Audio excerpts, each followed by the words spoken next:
This week we bring you our quarterly update, a chance to look back on some of the stories we've broken and to give you new information on what's happened as a result of our investigations. It claims to be a city with a bright future, but that may not be the case for its mayor, Charles Moreau. Shortly after we reported in January that a city vendor gave the mayor a price break for a new furnace at his house, the state police moved into City Hall for a wide-ranging investigation. Now detectives have been joined by the feds. Meanwhile, the city is bankrupt and Moreau has been a virtual no-show for months at City Hall. The Hummel report has also learned the State Ethics Commission, acting on a complaint that resulted from our story, has brought witnesses in to testify about that furnace price break for the mayor. Last fall, we went to Block Island to take a closer look at the island's harbormaster. He resigned shortly after our story ran. Now it's summer in full swing. There is a new sheriff on the water. In April, the town council appointed Stephen Land, the assistant harbormaster, to succeed his former boss, Christopher Willie, as harbormaster.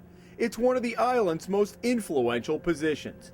We reported in October that Willie faced allegations of letting someone else use his hard-to-come-by charter slip, a violation of town ordinances. Last month, Land denied Willie's application to renew that slip.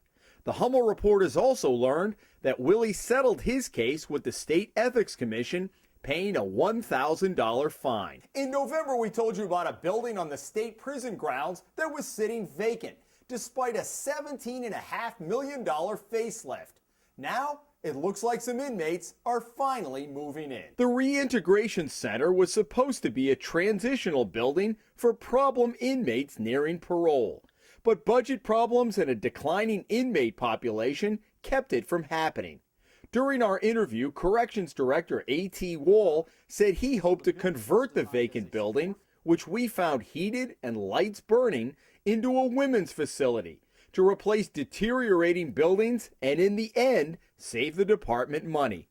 Now it's happening, as later this month female prisoners will begin moving in to a fully refurbished building that has sat vacant for nearly 6 years. Public funding for the arts has come under fire the last couple of years because of tightening budget problems. Now we find that the program will remain intact for at least another year. We told you about two projects at the Kent County Courthouse, a sound sculpture featuring bird noises and glass panels near each of the 4 elevators, with a total cost of nearly $400,000.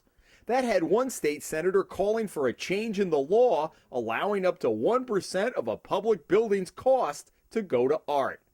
But art supporters convinced the General Assembly not only to leave the 1% law intact, but to preserve next year's Arts Council budget in full. Late last year, we told you about cracks in the concrete of the new Warren Bridge. DOT pledged to us at the time to hold the contractor responsible. So this week, we went back to take a look for ourselves. This is what greeted pedestrians last fall on the $15.5 million Warren Bridge. Cracked concrete on the sidewalk and hairline cracks on the approaches to the main bridge. The DOT's chief engineer insisted the cracks were not structural, saying the state and contractor would have a solution by the spring, in the meantime putting a sealant to cover it for the winter. Last month, Etna Bridge sandblasted the excess sealant off, but in doing so has again exposed the cracks. And this is what it looks like now, cracked and discolored. The DOT tells us while the cracks are visible again, the sidewalks are sealed and not susceptible to erosion.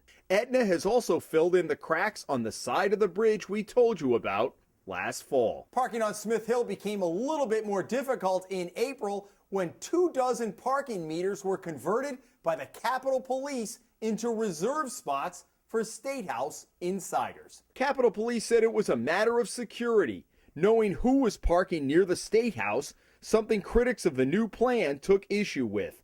Now, 2 months later, the head of the Capitol Police tells us most people have adjusted to the new plan. And the police have issued numerous warnings, but have not yet given out any of the $85 tickets that could have resulted for those who park illegally. The real test, though, will come when the legislature returns early next year. So that brings you up to speed on some of our major stories. And remember, we rely on your tips to lead us to many of these investigations. In fact, all of the stories you saw today came from either viewers or readers of the Hummel Report. I'm Jim Hummel. Thanks for watching.